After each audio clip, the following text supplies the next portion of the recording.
much.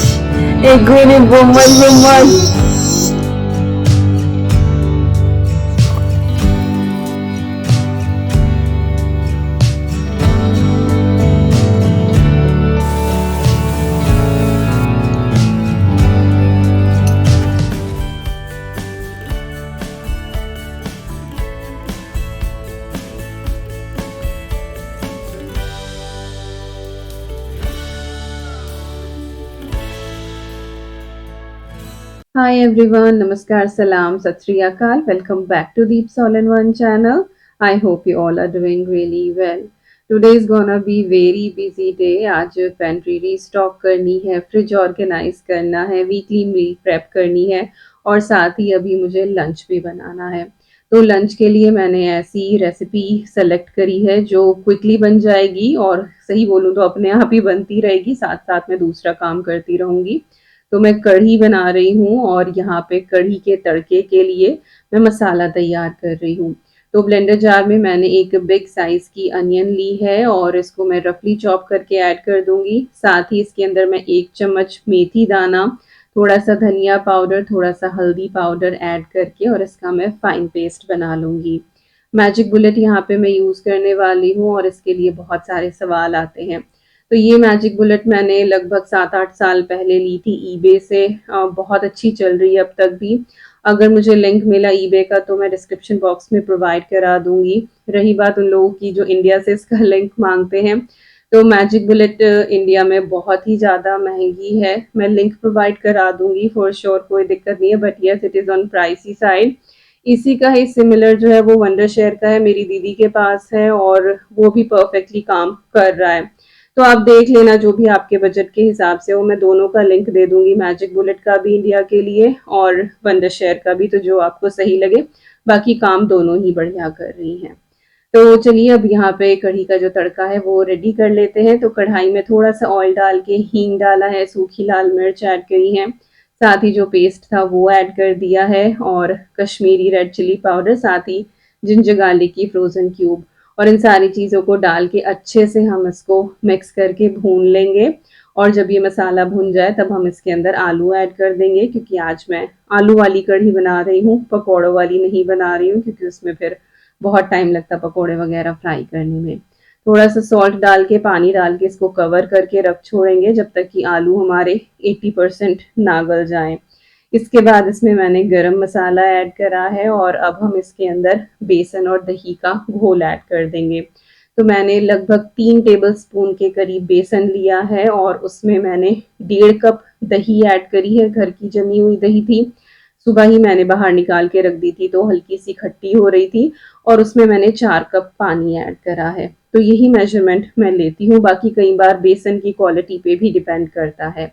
और बस अब इसको थोड़ी देर हम चलाते रहेंगे जब तक इसमें पहला बॉयल ना आ जाए। देखते ही देखते इसका रंग बदलने लगेगा, इसमें उफान आने लगेगा और जब पहला बॉयल आ जाएगा फिर आप इसको मीडियम फ्लेम पे करके रख छोड़ें, बीच में थोड़ा-थोड़ा इसको चलाते रहें और 25-30 मिनट तक ये ऐसे ही मीडियम फ्लेम पे पकती रहेगी और हमारी कढ़-कढ़ के टेस्टी सी आलू वाली कढ़ी तैयार हो जाएगी। तो कढ़ी जो है वो अपने आप कढ़ रही है, हम यहाँ पे थोड़ा-सा काम कर लेते हैं। तो थोड़ी-सी ग्रोसरी हमने करी थी, जो नॉर्मल वीकली ग्रोसरी होती है हमारी वो। हालाँकि इंडियन शॉप भी जाना था लेकिन मौका नहीं लगा जाने का, तो मैंने सोचा कि पहले जो भी आइटम्स हैं, पहले वो सब रीफ़िल कर लेती हूँ, फिर एक प्रॉपर लिस्ट बना के तब जाएँगे इंडियन शॉप। अभी तक सारी चीज़ें दिमाग में ही घूम रही थी कि जाके ये चीज़ें इंडियन शॉप से ले लेंगे। बट अब मैंने प्रॉपर एक लिस्ट बनाई है। तो ग्रोसरी जो हुई थी उसमें नॉर्मल ये अनियन, पोटैटोज़, ये सारी चीज़ें आते ही आते हैं। तो आलू, प्याज़ ये सब मैंने रिफ़िल कर लिए हैं और ये मेरी बैम्बू वाली बास्केट है। विकर बास्केट, ये मैंने बहुत टाइम पहले डनैल्म से ली थी और इसके लिए भी बहुत सारे सवाल आते हैं, बट मेरे पास इसका लिंक नहीं है। कुछ सिमिलर अगर मुझे मिला तो मैं डिस्क्रिप्शन बॉक्स में प्रोवाइड करा दूँगी, बट हाँ, एग्ज़ैक्टली ये वाला नहीं है। साथ ही बस यहाँ पे बिस्किट वगैरह जो भी चीज़ें हैं जिनके जो कंटेनर हैं उन सब के अंदर मैं रख दूँगी। क्रोसन्स हैं ये कुछ, अद्वी कई बार स्कूल में ले जाती है एज़ अ स्नैक, तो और साथ के साथ ही चीज़ें जो हैं वो मैं उनके प्लेस पे रखती रहूँगी, तो फिर बहुत ज़्यादा वो ओवर क्राउडेड नहीं होता है। रोस्टेड पीनट्स हमेशा ही लेकर आते हैं, चटनी वगैरह में भी काम आ जाती है और हेल्दी मंचिंग भी है। ग्राउंड आमंड्स, ये कुकीज़ वगैरह मैं बनाती हूँ एवरी वीक, उसमें काम आते हैं और कई बार चोरी-छिपे अदवी को दूध वगैरह में भी डाल के दे देती हूँ क्योंकि वैसे वो बादाम बहुत कम खाती है। कुछ मसाले थे जो रिफ़िल करने थे, बॉटल्स वगैरह सब कुछ मैंने इनकी धो के रख ही ली थी। तो हल्दी है यहाँ पे और रेड चिली पाउडर है, ये देगी मिर्च, और वैसे मैं कश्मीरी लेकर आती हूँ। जो देगी मिर्च रहती है, ये थोड़ी-सी तीखी भी रहती है और रंग भी बहुत अच्छा आता है इसका। तो यस, इससे तीखापन भी ऐड होता है, तो फिर हरी मिर्ची आप ना डालें अगर आप देगी मिर्च ऐड कर रहे हैं, तो इससे परफ़ेक्ट तीखापन आ जाता है।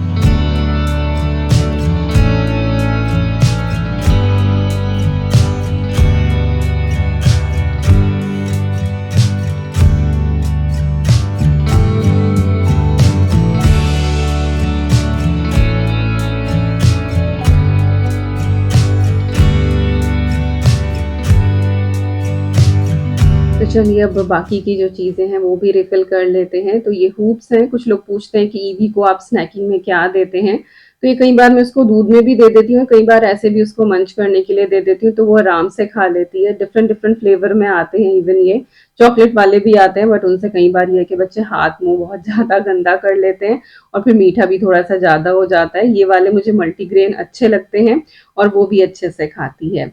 इसके बाद पोहा था, ये पैकेट ऑलरेडी रखा हुआ था, तो ये भी मैंने रिफ़िल कर दिया है। और पोहे जो है ना वो 3 तरह के आते हैं, थिन, थिक और मीडियम। तो मैं हमेशा मीडियम वाला ही लेकर आती हूँ और उससे बिल्कुल परफ़ेक्ट बनते हैं। तो ना तो वो बिल्कुल ऐसे कि आप ब पोहा बनाओ तो वो बिल्कुल ही मर जाएँ और ना वो ऐसे कि वो बिल्कुल सख्त-सख्त रह जाएँ, तो मीडियम वाला परफ़ेक्ट बनता है। तो ये 7-7 चीज़ें जो हैं वो मैं रखती जा रही हूँ। इसके बाद अब ऑयल्स जो हैं वो मुझे रिफ़िल करने थे, और ऑयल की जो बॉटल है इनको क्लीन करने के बारे बहुत सारे सवाल आते हैं कि कैसे क्लीन करते हो? तो बॉटल का ना एक ब्रश आता है, उससे बहुत आसानी से क्लीन हो जाता है, या फिर आप थोड़ा-सा गर्म पानी डिश लिक्विड डाल के और इनको अच्छे से एक बार भर के छोड़ दें थोड़ी आधे पौने घंटे के लिए और फिर गर्म पानी से धो दें तो बहुत अच्छे से साफ़ हो जाती हैं। बस ये है कि रेगुलर बेसिस पे आप इनको क्लीन करते रहें। तो मैं हर 2 ढाई महीने में इनको क्लीन कर देती हूँ। ऐसा नहीं कि जब भी ऑयल रिफ़िल कर रही हूँ तभी मैं क्लीन करती हूँ। बट हाँ, ये है कि 2 बार से ज़्यादा फिर मैं इनको बिना धुले रिफ़िल नहीं करती हूँ। और हाँ, जो वो टाइडी कैडी है उसके बारे में पूछते हैं, तो ये मैंने B&M से ली है और आज मैं वही कमेंट्स को बहुत ज़्यादा ले रही हूँ कि क्योंकि सवाल इतने आते हैं ना, इस चीज़ का लिंक प्रोवाइड करा दो, इस चीज़ का लिंक प्रोवाइड करा दो, तो हर चीज़ का नहीं होता मेरे पास।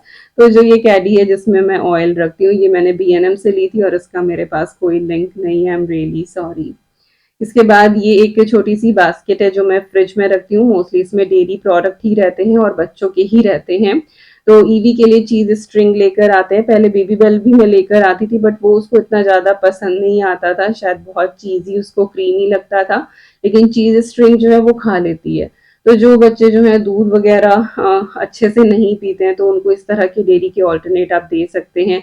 जैसे मैं उसको दही खिलाने की कोशिश करती हूँ और फिर ये चीज़ वगैरह दे देती हूँ, तो संतुष्टि रहती है कि चलो कुछ तो उसने डेयरी खाया। ऑलराइट, अब बारी आती है फ्रूट्स को सॉर्ट करने की। तो फ्रूट्स जो हैं वो मैं बिना वॉश करे ही इस तरह से लाइन करके रख रही हूँ। इवन दो ये वाले मैं वॉश करके रख सकती थी बट वही है कि कोई भी वॉश नहीं कर रही हूँ क्योंकि जब भी मैं पहले वॉश करके रखती जैसे स्ट्रॉबेरीज़ वगैरह हुई, तो वो बहुत जल्दी खराब हो जाती थी। तो या तो मेरे पास सैलेड स्पिनर हो, सोच रही हूँ लेने का जिससे सारा ही पानी निकल जाता है और फिर आप उसको अच्छे से स्टोर करें। अदरवाइज़ मैंने बहुत सारे तरीकों से करके देखी हैं, लेकिन फिर वो 2-3 दिन से ज़्यादा सर्वाइव नहीं कर पाती हैं, तो मैं इनको बिना वॉश करे ही बस इनकी स्टैम्प्स वगैरह निकाल के और इनको मैं ये क्रिस्पर बास्केट्स होती हैं, इनमें मैं इनको स्टोर करके रखती हूँ, तो जब भी चाहिए होती हैं उतनी निकालो, वॉश करो और खा लो। तो घर में सबको ही पता है कि बिना वॉश करी हुई रखी हैं, तो ऐसा नहीं कि कोई रैंडमली खा लेगा। अच्छा, ये वाले जो बॉक्सेस हैं ये मैंने यूके में 3 बाय करे थे और कुछ मैं इंडिया से भी लेकर आई थी, तो मैं दोनों जगह की लिंक दे दूँगी। ऑडियंस बहुत सारी इंडिया से है तो इसीलिए मुझे इंडिया के लिंक भी देने होते हैं, तो आप डिस्क्रिप्शन बॉक्स चेक कर लेना, बाकी मैं कमेंट सेक्शन में भी पिन कर दूँगी। जितनी भी चीज़ें मैं इस्तेमाल कर रही हूँ, जितने ज़्यादा मुझसे लिंक हो पाएँगे वो मैं दे दूँगी, तो आप चेक कर लेना। यस, तो इसी तरह से मैंने ग्रेप्स को भी स्टोर कर दिया है और ये मैंने वॉश नहीं किए थे।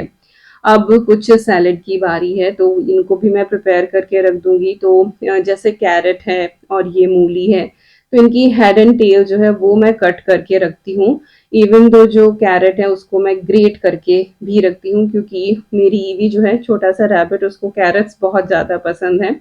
तो कुछ कैरेट स्टिक मैं उसके लिए स्टीम करके रखती हूँ, कुछ इसी तरह से रख देती हूँ, तो जो हाथ लगता है उसको वो दे देती हूँ। तो अगर मैं इनको प्रिपेयर करके ना रखूँ और उसको एकदम से, जैसे होता है ना कि मैंने फ्रिज खोला तो उसको एकदम से फ्रिज में से कुछ चाहिए, तो अगर कैरेट उसकी प्रिपेयर ना हो तो फिर वो बहुत क्रैंकी हो जाती है। अब मैं उसी टाइम पे कैरेट निकालूँ, उसकी हेड एंड टेल कट करूँ, फिर उसको पील करूँ, उसको दूँ, तब तक तो मेरे घर में महाभारत हो जाएगा। तो यस, मैं इस तरह से पील करके रखती हूँ, तो बस निकाल के वॉश करके और उसको दे देती हूँ। और हेड एंड टेल कट करने से इनकी जो शेल्फ लाइफ है वो भी बढ़ जाती है, क्योंकि जो टेल होती है ना, उसी की तरफ से जो है ये जल्दी गलना शुरू करती हैं। तो इस तरह से एक ये सैलेड का जो जार है वो भी मैंने डन कर दिया है। तो फ्रूट्स हो गए हमारे, और कुछ सैलेड जो है वो भी मैंने प्रिपेयर कर दी है। कभी-कभी मैं 2 दिन की सैलेड कट भी करके रखती हूँ। जैसे हफ्ते में 2 दिन मैं प्रॉपर सिर्फ सैलेड पे ही रहती हूँ, तो मैं कैरेट, कुकुम्बर स्टिक इस तरह से काट के रखती हूँ और वो फिर हमस के साथ ले लेती हूँ। ऑलराइट, तो जो भी ग्रोसरी आई थी वो सारी मेरी सॉर्ट हो गई है। इसके बाद पेंट्री में कुछ ऐसे बॉक्स हैं जिनमें कुछ-कुछ पैकेट्स जो हैं ओपन रखे हुए हैं। कुछ ऐसे बॉक्सेस हैं जो एम्प्टी हो गए थे, और कुछ बड़े-बड़े पैकेट्स चीज़ों के रखे हुए थे, तो बस वही चेक कर रही हूँ कि क्या चीज़ मैं किसके अंदर रिफिल कर सकती हूँ, ताकि मुझे अंदाज़ा हो जाए कि क्या-क्या चीज़ घर में है और उसके अकॉर्डिंग फिर मैं अपनी लिस्ट बना सकूँ।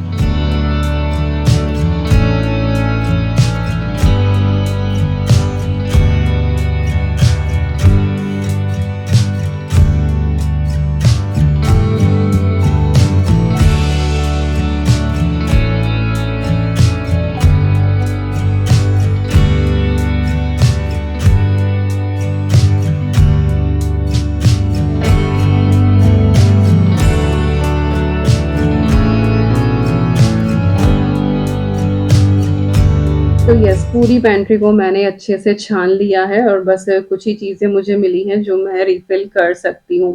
साथ ही एक मेरा ये एक्स्ट्रा ग्रोसरी का बॉक्स है, बस यही एक एक्स्ट्रा ग्रोसरी का बॉक्स है, इसके अलावा और कुछ चीज़ें नहीं होती हैं। तो कुछ दाल वग़ैरह के पैकेट इसमें रखे हुए थे। कई बार होता है ना कि ऑफ़र में होती हैं कि ब 2 खरीद लो तो कम प्राइस आपको पे करना होता है, तो कई बार इस तरह से ले आते हैं। तो वही चेक करके कि इनमें से कोई-सी जो है वो रिफ़िल हो सकती है क्या? लेकिन दोनों ही दालें ऐसी थी जिनका ये लगा कि हाँ नहीं, अभी ऑलरेडी है जार्स में, बट हाँ 1-2 चीज़ें मिली जो कि मैं जार्स में रिफ़िल करके रख सकती हूँ। साथ ही ये और कुछ पैकेट जो थे वो पेंट्री में रखे हुए थे जो रिफ़िल नहीं होने थे। तो जितना सामान इस बॉक्स में से निकला है उतना ही सामान वापस मैंने इसमें रख दिया है, और जो चीज़ें खत्म हो रही थी वो इस बॉक्स में भी नहीं थी और कुछ चीज़ें डबल हो रही थी, तो ऐसा हो जाता है। तो समटाइम पीपल फील के home making is very easy, but it is such a tough job. बहुत सारी चीजें ध्यान में रखनी पड़ती हैं, और कई बार लोग होम मेकर्स को जो है ना वो बहुत अंडर एस्टिमेट करते हैं। वो यही सोचते हैं कि अगर बाहर जॉब कर रहे हैं तो ही सब कुछ है, कि बाहर भी संभाल रहे हैं, घर भी संभाल रहे हैं।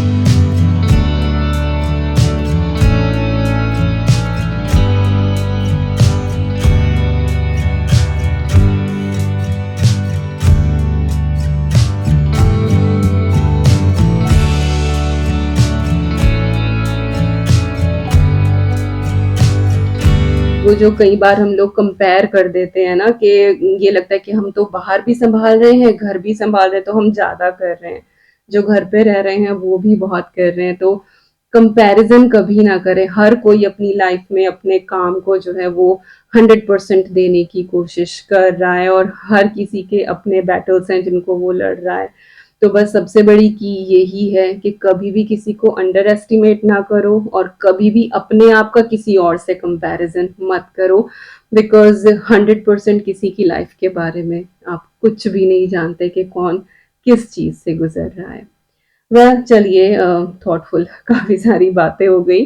तो ये है मेरी अचार वाली कबर्ड जो मेरी फ़ेवरेट है, और इसमें डिफ़रेंट डिफ़रेंट अचार हैं। मोस्ट ऑफ देम मेरी मम्मी के बनाए हुए अचार हैं इसमें।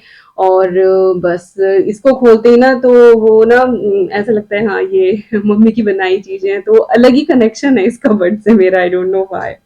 तो यस, आम का अचार जो है वो खत्म हो रहा था, तो ये बड़ा सा जार है, लास्ट ईयर जब मैं इंडिया गई थी ना तब लेकर आई थी, तो ये मैंने रिफिल कर दिया, अभी आराम से चलेगा। मैं घर में सबसे ज्यादा शौकीन हूँ अचार की। विकास जो है उनको मिर्च विर्च का अचार ज्यादा पसंद है, बाकी जो वैरायटी वाले अचार हैं वो मैं ही खाती हूँ। तो यस, इतना सारा मेरा काम हो गया था। मीनवाइल हमारी कढ़ी अच्छे से डन हो गई थी, उसको मैंने अभी दोबारा गर्म किया है, अभी आ चुकी है स्कूल से, और राइस भी मैंने बना लिए थे, और बस अब मैं लंच सर्व कर रही हूँ। वैसे अद्वी के आने से पहले हमारा कई बार लंच हो जाता है, बट वही है कि डिपेंड करता है कि मीटिंग्स वगैरह तो नहीं है।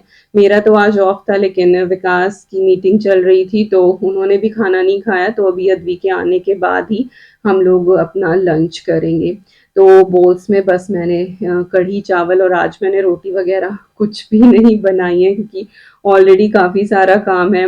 आप ये पूरी वीडियो जो है वो 26-27 मिनट्स में देख लेंगे, बट मुझे एक्चुअली पूरे 2 दिन लगे इस वीडियो को रिकॉर्ड करने में और ये सारा काम करने में।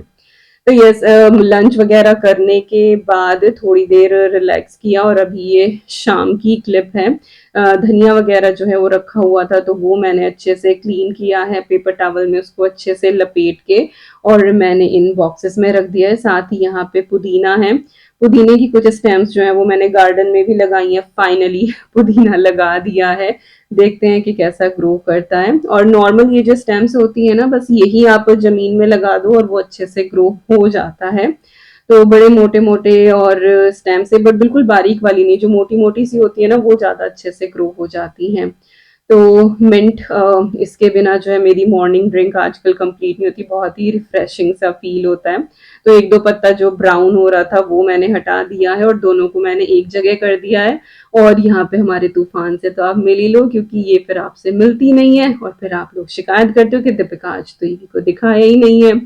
तो बस अभी ईवी के साथ जो है थोड़ी बहुत शरारतें, खेल कूदी चल रही थी, और इसके बाद फिर मैं आ गई हूँ वापस काम पे, और ये काम है मेरा अनियंस को पील करके रखने का। इसके लिए बहुत से लोग मुझसे बोलते हैं कि दीपिका पील करके मत रखो, ये टॉक्सिक हो जाती हैं, पॉइजनस हो जाती हैं।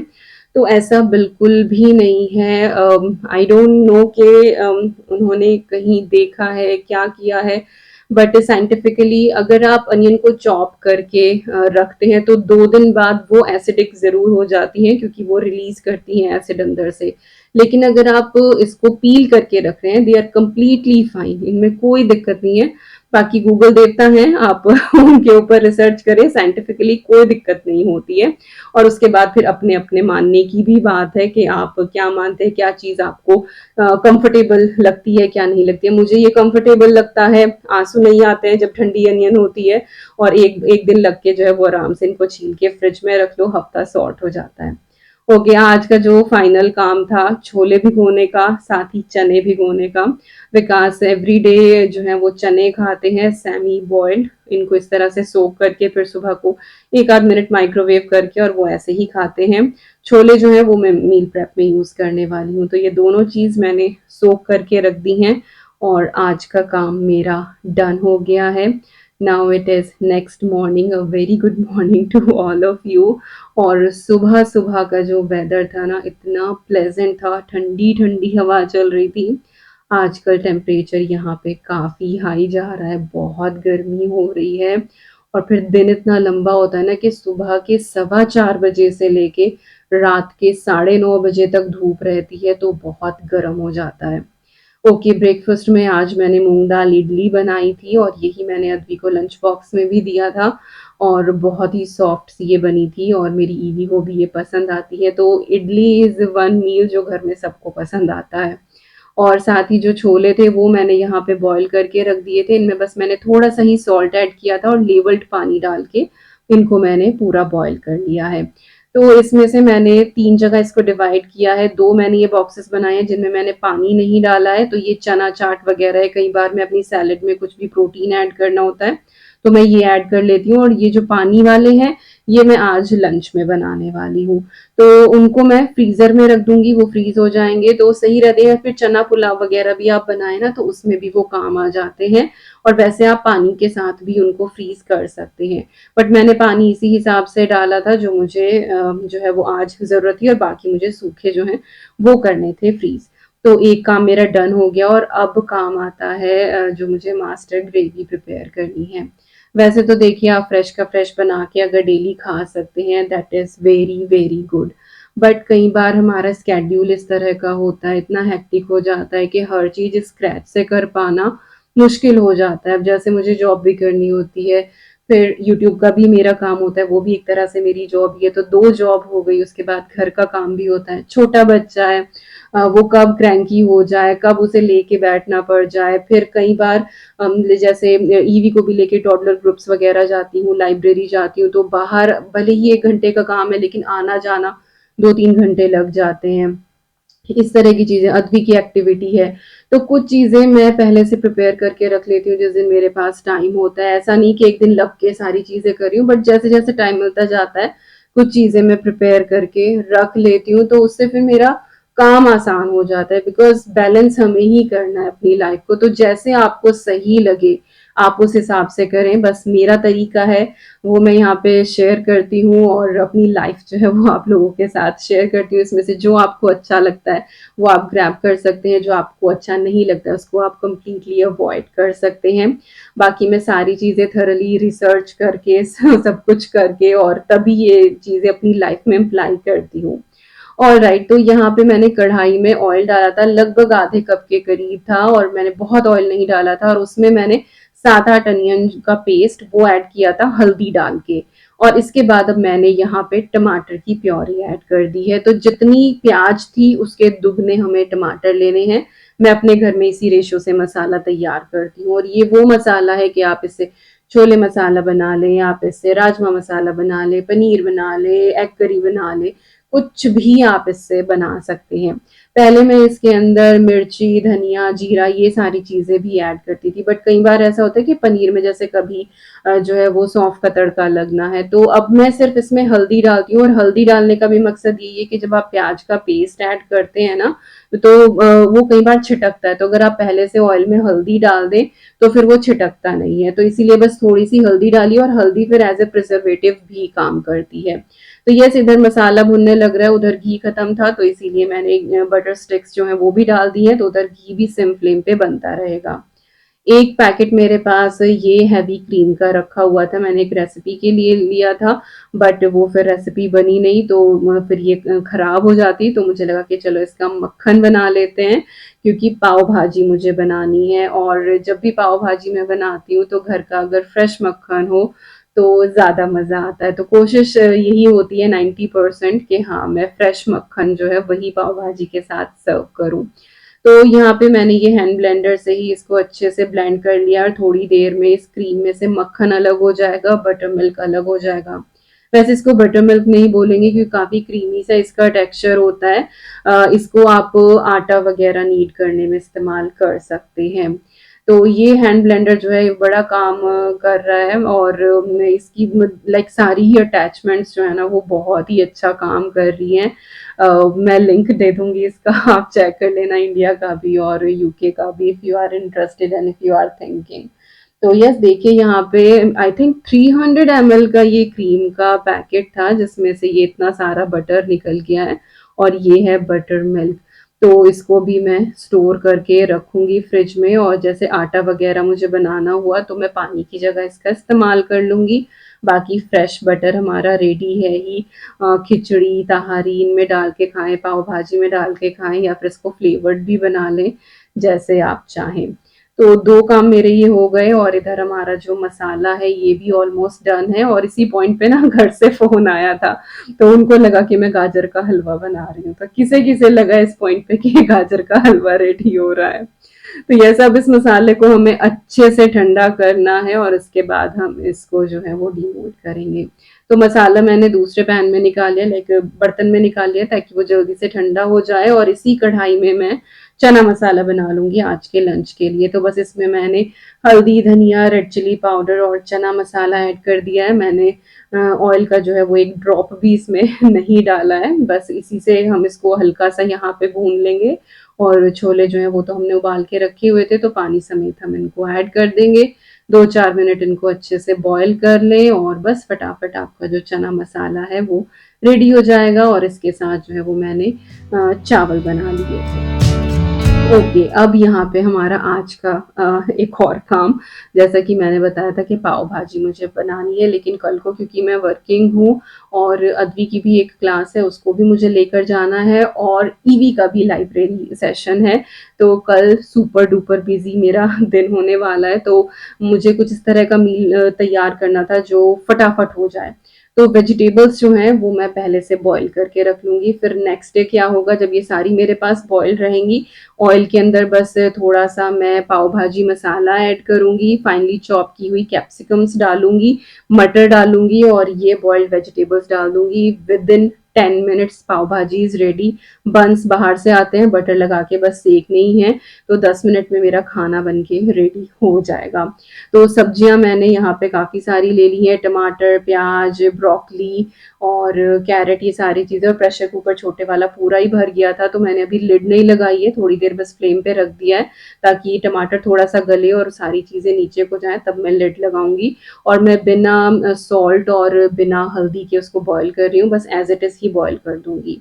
तो घी जो है हमारा वो भी देखिए सिम फ्लेम पे होते-होते बिल्कुल रेडी हो गया था और ठंडा-सा हो गया था, इसको मैंने स्टील के कंटेनर में निकाल दिया है। पहले मैं ग्लास वाले में रखा करती थी, लेकिन वो बहुत हेवी हो जाता था और मेरे हाथ में प्रॉब्लम है, तो मुझे डर लगता था कि कहीं छूट ही ना जाए। तो यस, घी भी हमारा रेडी हो गया अगले 2-3 हफ्ते तक। इट इज़ सॉर्टेड और इसको भी बस अब मैं इसकी जगह पे रख दूँगी। तो यस, ढेर सारा काम हमारा डन है और यहाँ पे जो है वो अब मैंने लिड लगा दी है, साथ ही मसाला जो है वो ठंडा हो गया है। ये सिलिकॉन मोल्ड है मेरे पास और जब मैंने केक फैक्ट्री लिया था ना, तो ये उसके साथ आए थे, लेकिन ये अमेज़न पे बहुत सारे अवेलेबल हैं, डिफरेंट-डिफरेंट साइज़ के, इवन डिज़ाइन्स के। अगर मुझे मिला कोई लिंक तो मैं डाल दूँगी, आप लोग चेक कर लेना डिस्क्रिप्शन बॉक्स। और ये डिसेंट साइज़ के हैं इसके अंदर, तो जैसे कहीं होता है ना कि छोले आप ज़्यादा बना रहे हैं, तो फिर आप एक ही सेक्शन पूरा यूज़ कर लें, लेकिन मैं इनको चम्मच से ना बीच में डिवाइड कर रही हूँ। जैसे कभी दाल बनानी है, तो वो थोड़ी क्वांटिटी में बनती है, तो पूरी क्यूब ना यूज़ करके ये आधी मैं इस्तेमाल कर लूँ। और अगर छोले मसाला या राजमा बना रही हूँ, क्योंकि वो ज़्यादा बनता है, मसाला भी ज़्यादा पड़ता है, तो मैं 2 डाल लूँगी। तो बस इसी तरह से मैंने डिवाइड करके और उसमें डाल दिया, ये अच्छे से फ्रीज़ हो जाएगा, फिर मैं उसको ज़िप-लॉक बैग में डाल लूँगी। जो थोड़ा बहुत मसाला बचा था उसको मैं ग्लास जार में रख लूँगी और अगले 2-3 दिन में मैं इसको कुछ ना कुछ बनाने में, दाल वगैरह में इस्तेमाल कर लूँगी। तो फ्रिज के अंदर ये हफ्ते भर तक ठीक रहता है, बाकी फ्रीज़र के अंदर तो अप टू 6 मंथ। फ्रीजिंग के ऊपर मैंने एक डेडिकेटेड वीडियो बनाई थी, इफ यू आर इंटरेस्टेड आप चेक कर सकते हो, उसमें मैंने बहुत सारे डाउट्स सबके क्लियर करे थे। तो ये सब्जी भी हमारी अच्छे से जो है वो बॉयल हो गई, उसको मैं मैश कर दूँगी। और यहाँ पे इवनिंग स्नैक के लिए मैंने बनाई थी फ्राइड इडली, जो सुबह बनाई थी, बची हुई थी, वही फ्राइड इडली है। तो सारा काम हो गया है यहाँ पे हमारा डन, और वो मैश की हुई पाव भाजी, इसको मैं रख दूँगी फ्रिज में और फाइनली आई एम सॉर्टेड। 2 दिन की मैराथन डन हो गई और यही थी आज की वीडियो इतनी सारी बातों के साथ। होप आपको पसंद आई होगी और आपको ये मोटिवेट करेगी। मिलती हूँ नेक्स्ट वीडियो में। Till then you guys take care and I am sending lots and lots and lots of love to you all. Thank you so much for watching. Take care and bye bye.